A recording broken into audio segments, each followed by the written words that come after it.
네, 안녕하세요. 홍 작가입니다. 네, 오늘도 투자 어드바이스가 아니라는 점 먼저 말씀드리고 시작을 하겠습니다.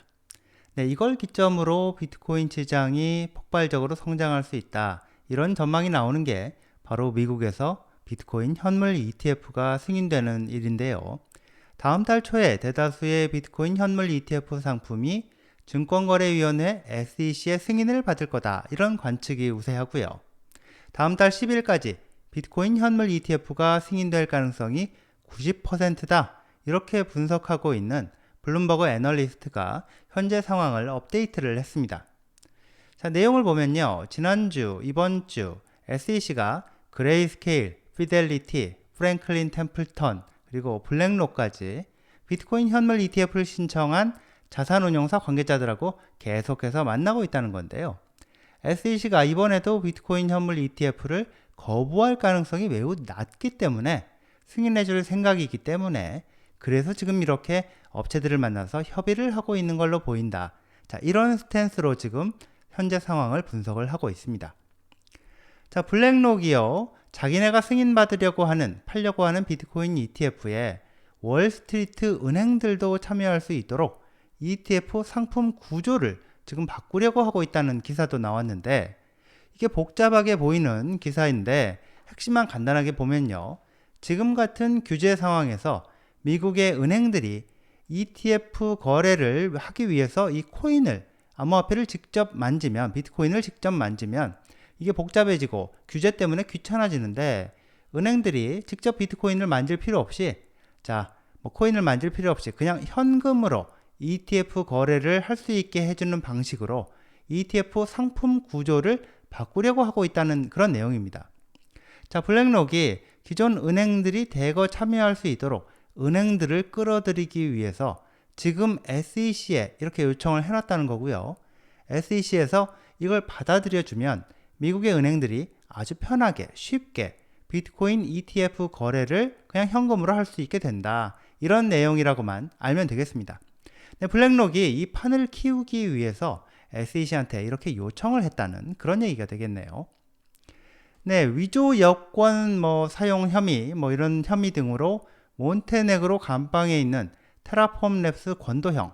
이 권도형을 몬테네그로 법무부가 한국이 아닌 미국 법무부에 인도를 해서 미국에서 재판을 받게 할 계획이다. 이런 보도가 얼마 전에 나왔었죠. 자, 미국에서 재판을 받으면 한국보다 훨씬 더 세게 처벌을 받을 가능성이 높고, 또 권도형이 여기저기 가지고 있는 비트코인을 비롯한 재산도 철저하게 환수할 가능성이 높을 텐데요. 아직 공식 발표가 난 건 아니지만 지금 보도가 나오는 걸 보면 몬테네그로 법무부가 권도형을 미국으로 보내기로 한 걸로 보입니다. 자, 오늘 나온 기사가 요건데요. 이게 블룸버그 통신이 사실 보도한 기사입니다. 미국과 한국 정부의 요청으로 몬테네그로 법원이 권도형을 2월 중순까지 2달 더 감방 생활을 연장했다. 더 가둬두기로 했다. 이런 겁니다. 이게 자세한 내용은 나오지가 않았는데, 원래는 이번 주 금요일 15일에 이제 풀어줘야 하는데 2개월 더 가둬두기로 했다는 거고, 이게 미국과 한국 정부 요청에 따라서 그렇게 됐다는 내용이거든요. 자, 뭔가 미국하고 한국 정부가 권도형 재판을 놓고 협상을 하고 있는 게 아닌가. 예컨대, 정말 이건 예컨대, 미국, 한국 어느 한쪽에서만 재판을 받는 게 아니라 양쪽에서 다 재판을 받을 수 있게 어떤 일정을 조율하고 있는 거 아니냐. 이런 협상을 하고 있는 건지, 아니면 뭔가 다른 증거를 추가로 확보하기 위해서 일단은 좀 더 몬테네그로에 한 2달 정도 더 가둬둬야 할 이유가 있는 게 아닌가. 이런 생각이 듭니다. 네, 코인 거래소 쿠코인. 네, 쿠코인이 뉴욕주에 소송을 당해서 재판 중이었는데요. 이 화면에 보이는 이 사람이 뉴욕주 법무장관, 검찰총장이고요. 자, 뉴욕주에서는 다시는 이 사업을 하지 않기로 하고, 또 뉴욕주 고객들 코인을 전부 돌려주기로 하고, 동시에 뉴욕주에 $500만 벌금을 내는 조건으로 소송을 끝내기로 합의를 했습니다. 자, 뉴욕주 고객들이 쿠코인을 이용할 수 없도록 해서 완전히 시장에서 철수하고, 또 벌금도 내고 고객들 코인도 다 돌려주고, 이러는 조건으로 소송을 이 상태에서 그냥 끝내기로 한 건데, 소송을 합의로 끝냈기 때문에 전과가 남지 않는다. 이게 중요할 수 있습니다. 이게 왜냐하면 이번 소송에서는 뉴욕주가 이 쿠코인을 상대로 소송을 하면서 이더리움, 자, 이더 같은 미등록 증권을 거래한 혐의를 적시를 했었기 때문입니다. 자, 소송 소장을 보면요. 소장에는 이더리움, 그리고 테라 스테이블 코인 UST, 그리고 루나, 이런 코인들이 몽땅 다 뉴욕주 법에 따라서 증권이다.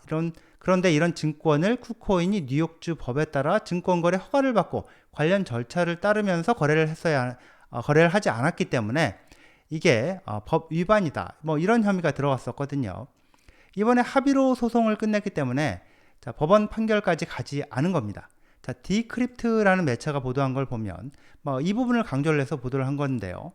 쿠코인이 고객 코인을 환불하고 500만 달러 이 벌금을 내면서 합의를 하고 뉴욕을 떠나지만 이더리움을 증권이라고 부르지는 않는다. 이런 제목이죠. 합의로 끝냈기 때문에 이더가 증권이다. 이렇게 낸 소송 그 내용이 소송의 내용이 법원 판결로 확정된 판례가 되지 않는다. 자, 이런 얘기를 하는 겁니다. 자, 합의문에 보면요.